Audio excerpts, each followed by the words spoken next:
So I just wanted to jump in here nice and quickly, give you a few quick opinions on things, how I think the game's going to change, how I think civs are going to play, and I want to compare that with later how it gets changed, or how people decide to play it. So before I jump into it, I want to check the tech trees naturally, so I thought I'll record it and give it to you guys, because lots of people are actually asking for my technical side of it. So let's have a look. Magyars, I believe, will be the Black Forest civ of all Black Forest civs for the moment. Villagers kill wolves, one strike, easy walling, forging, iron casting, blast furnace free. You're not going to have to go up to double blacksmith if you go up to a really quick Imperial. Scout, light, cavalry, and hussar free. That's just nice for the rest of the game. If it goes into trash because your trade gets cut, still an option there. Magyar Hussar going to be absolutely great, low cost on that. Of course, a unique tech, going to be able to remove the gold tech altogether.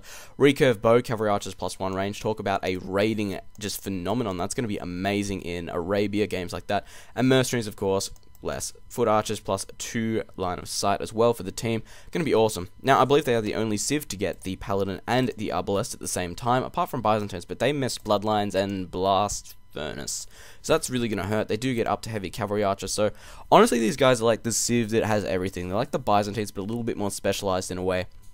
So arbalest paladin, going to be a really strong combination if you can pull it off. Going to be really not cost effective, but just destroy your economy in the process. Halberdier, arbalest of course, halberdier cavalry archer paladin, skirmisher paladin. There's a lot of different options. Their trash is just full. It's great. They get all the way up to Tsar naturally. Over on this side, how are we looking there? That's looking a bit weird, but oh well, it'll do. Magyar Hussar there, not a bad unit. Of course, mercenaries and this guy here.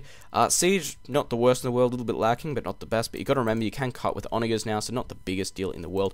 Only missing plate armor, that's a pretty good trade-off in my opinion. Do miss siege engineers, so that's going to hurt a little bit. Same with keeps, so they will be behind in onager range. Stone shaft mining is the only tech they lose here, so that's probably the big one there.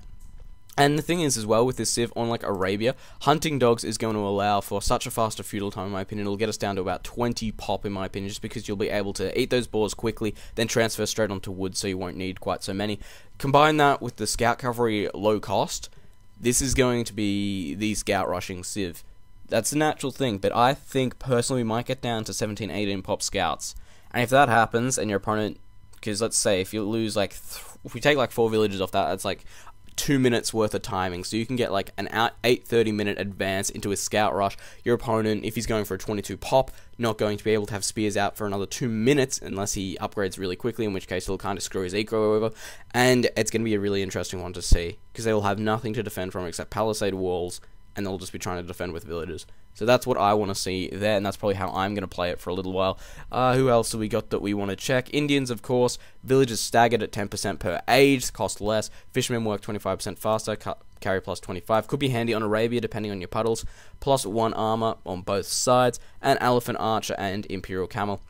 Now, the thing with these guys is those hand cannons can get +1 range from the extra unique tech, and sultans +10% gold production. So hand cannon, Imperial Camel, probably going to be a good one if you can afford it. If not arbalest, elite skirmisher, Imperial Camel, because of course Imperial Camel 60 gold a hit. Not as expensive as the paladin, but still kind of damn expensive. They do have good trash, of course, halberdier, all the way up to hussar as well. Husbandry and bloodlines, which some people always forget about. They're really important upgrades. Do get squires as well, so they will be able to move on these halberdiers quite nicely. They do get all the way up to heavy cav archer, Pythian tactics there as well as thumb ring. Really important upgrades. As far as water goes, everything except fast fire ship, so they should be fairly alright there. Saying that though, fire ships do have plus HP now, +20, and that might be able to help out quite a bit actually, depending on it. They miss shipwright though, so for Imperial Age there, that could be a little bit hurtful. Monks just missing atonement, not too bad. As far as fortification goes, not the best in the world, not the worst. They get up to guard tower, but then keep and bombard tower are gone. How are we looking here? Nothing important. Elephant archers, just a tank archer. How are we looking? Siege, it looks like decent. Gonna probably bombard cannon will be their main type there, unless they go onager to cut. Blacksmith, they do lack the last ringer archer armor and the mail, so that's kind of going to hurt a little bit. If they miss blast furnace, it would hurt a little bit more, but gonna miss that +2 on the hand cannons and the +2 on the halberdiers. That's gonna hurt a little bit in trash wars, but hopefully it won't come to that. Their economy is near perfect. They're only missing crop rotation. Again, hunting dogs, gonna be really interesting to see when people decide to take that. So again, with these guys, booming is going to be really easy, And if they can get up to the Imperial Camel, there's not going to be a lot you can do to stop it if it's backed by like skirmishers, arbalest, or hand cannons, or heavy cavalry archers. They really are quite diverse in this situation, honestly. Only thing is they just don't have access to that knight line, which will hurt, but I don't think it's going to be too bad. Incas are interesting in my opinion. They don't have anything they really excel in, but they've got a lot of options. They get arbalest and they get slingers, which is nice. Slinger, the equivalent of like the hand cannon for meso civs, which is kind of nice. But arbalest and champions all the way upgrade, all the way up to elite eagle warrior. Got to remember we have the eagle warrior upgrade now instead of the eagle scout. And in my opinion, there's actually been a little bit of controversy over this. I believe it's actually going to be absolutely great because it'll make cluing so much more effective because you will get that plus a little bit of armor and HP, which is so effective and going to be nice. Of course, miss all scout, well, all cavalry. Naturally, so champion, skirmisher, arbalest, halberdier, champion, arbalest, definitely an option there. And here's my opinion on these guys. Start with a free turkey, going to be really nice because of course you'll have that turkey straight away. Villages affected by blacksmith upgrades, houses support 10 population, buildings cost 20% less stone. These guys are going to excel on arena. Absolutely, there's no doubt about it. They will be able to move forward with villages with a little bit of extra armor. They're going to cost 20% less stone to drop a castle on their opponent. And the only really letdown I can see from these guys is if they try to do that, they can't go Kamiok, really. Kamioks are going to be a good unit in mass, but in arena, when there's such a big open area, I don't know if they're going to be quite so effective. So if they can get Slinger going in that, it's going to be quite effective. How are we looking over here? Armor, of course, only missing the cavalry one, so they're going to be quite effective there. As far as siege goes, siege, Onager, bombard cannon, only one going. Onagers can cut, need to remember that. Only real thing they lose here is two-man sword and guilds. Guilds going to hurt in 1v1 quite a bit. Two-man sword, not going to be great if they're going for heavy archer. Not going to be the best for late trash wars, but still they have a pretty good economy up to there, so that if they can drop a castle in the castle age and just go nuts on their opponent, don't think there's going to be able to a lot they can do. And here's the thing is, well, their elite techs, Kamiok, Slingers, Elite Eagles, plus 10% faster, that's Kamiok, the couriers, sorry, so making Kamioks faster. Eagles, that's going to be massive. And the Untitled Sling for skirmishers and slingers, no minimum range, that is huge. I cannot explain how big that is, but for skirmishers to be able to attack all the time, it's going to make going up against hussars not quite so bad. Team bonus plus 50% faster farm building, so don't know exactly how good that's going to be. Slavs, let's have a look at these guys. Orthodoxy, going to be absolutely massive. That's giving monks 3 and 3 armor. Drazinia, infantry damage adjacent units. Farmers work 15% faster. Tracking free siege units 15% faster. And the Boya, military buildings provide plus 5 population. So you'll save out on wood there, which will be kind of nice. The thing they are lacking on though, archer line, they have next to nothing to support with. They do get up to elite skirmisher, but that's really going to be an interesting one. Champion, of course, going to be able to get that splash damage, which is absolutely amazing, especially when you get that plus 4 attack on them.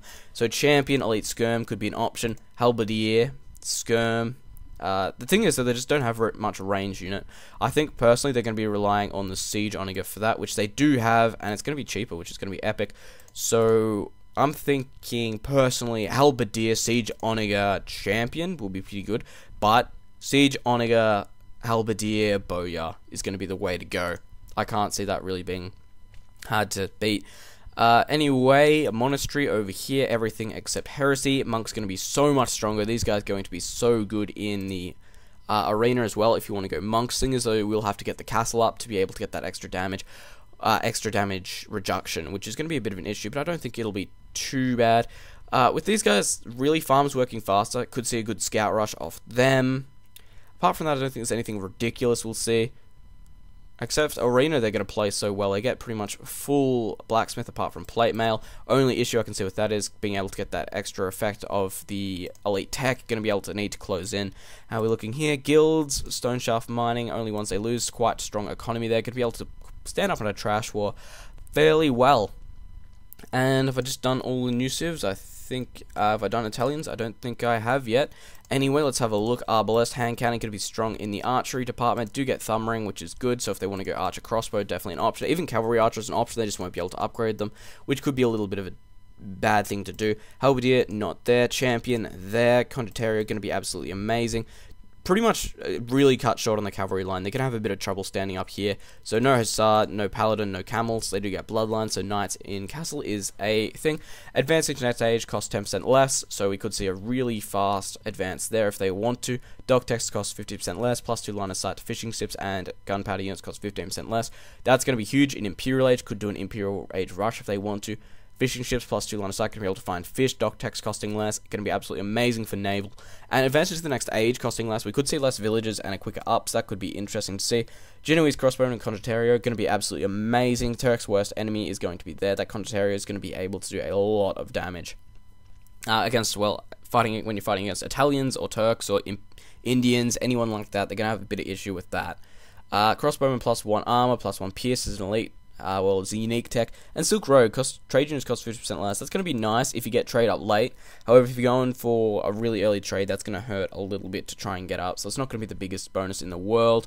Apart from that, they miss squires, so their pike won't be as fast. They really did miss out on the trash line, honestly. No hussar, no halberdier, that's going to hurt. But they do get skirmish at least, which is kind of nice. As far as shipyard goes, they've got pretty much everything going on here, except the Hemi demo ship, which means hopefully they will have won the water by Imperial, but if they haven't, they're in trouble if fire ships are the mass. Siege, not looking too bad. Bombard cannon going to be their main focus here. Full blacksmith and gold shaft going to be the only thing they miss out on. So you're going to have a pretty perfect economy. Hunting dogs as well. So hunting dogs, I think, is going to be the big thing in this game. It'll change the start build so quickly and so much, so it's going to be an interesting one. Other stuff I want to talk about before I head off and start playing a ton of games is Japanese. These guys got 2 buffs, I think it was, that I think are going to be absolutely amazing. One of them being hunting dogs, so that's going to be not quite as good because everyone gets it, but still they have the Nightline now. Nightline is an effective strategy. They have bloodlines. Perfect. I'm going to love this. Thing about these guys is mining camps, lumber, mill cost 50% less, so you're going to be able to throw down your mill, throw down your lumber, get hunting dogs straight away, move into a really fast uptime up into castle if you want to. You can spam into castle, then go bloodlines knights, and you're on your way. You're pretty set. I reckon they are going to be the pocket civ of all pocket civs. So going to be an interesting one to see what they do there, but that's my opinion on that one.